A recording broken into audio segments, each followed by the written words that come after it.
স্কোয়াডে পরিবর্তন না এলেও নিউজিল্যান্ডের বিপক্ষে ঠিকই একাদশে পরিবর্তন এনে মাঠে নামবে লাল সবুজের বাংলাদেশ। মেহেদী মিরাজের নেতৃত্বে একাধিক পরিবর্তন করার সম্ভাবনা রয়েছে টাইগারদের, যেখানে সুযোগ মিলতে পারে নতুন কোনো মুখের, সেই সাথে বাদ পড়তে পারেন তারকা এক ক্রিকেটারও। ঘরে মাঠে কিউইদের বিপক্ষে তবে কেমন একাদশ নিয়ে মাঠে নামবে বাংলাদেশ, তার বিস্তারিত প্রতিবেদনে।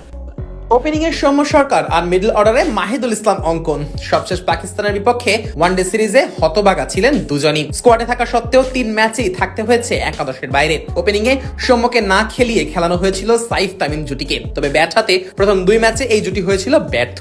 প্রথম ম্যাচে 27 রান করলেও পরের ম্যাচে 13 রানের বেশি করতে পারেনি এই জুটি।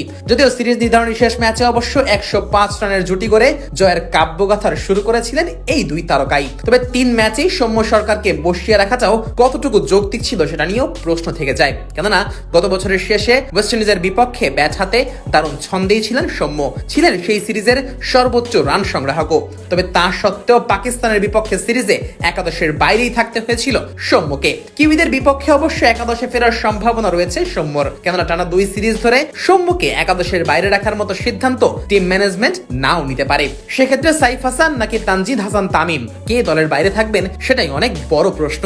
ডানহাতি বামহাতি কম্বিনেশনের কথা চিন্তা করলে সাইফকে নেওয়া হবে একাদশে, আর যদি সাম্প্রতিক ফর্মের কথা চিন্তা করা হয় তাহলে সেক্ষেত্রে সুযোগ পাবেন তানজিদ তামিম।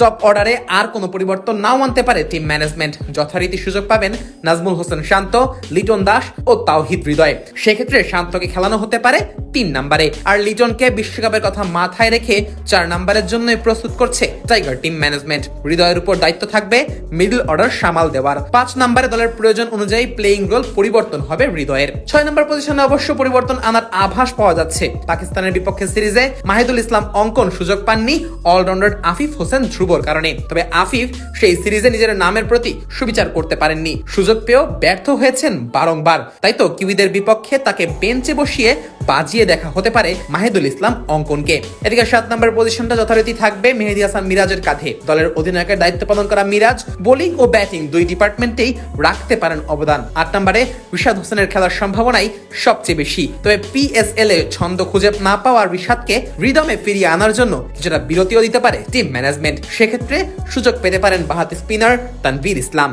আর পেস ইউনিট নিয়ে আলাদা করে বলার তো কিছুই নেই। গতির ঝড় তুলতে প্রস্তুত আছেন নাহিদ রানা, তাসকিন আহমেদরা। সেই সাথে মোস্তাফিজুর রহমান তো আছেনই তার কাটার আর স্লোয়ারে ব্যাটারদের পরাস্ত করতে। সব মিলিয়ে বেশ শক্তিশালী এক একাদশ নিয়েই মাঠে নামতে চলেছে বাংলাদেশ, কেননা ঘরের মাঠে কিউইদের বিপক্ষে সিরিজ জেতাটাই থাকবে টাইগারদের মূল লক্ষ্য।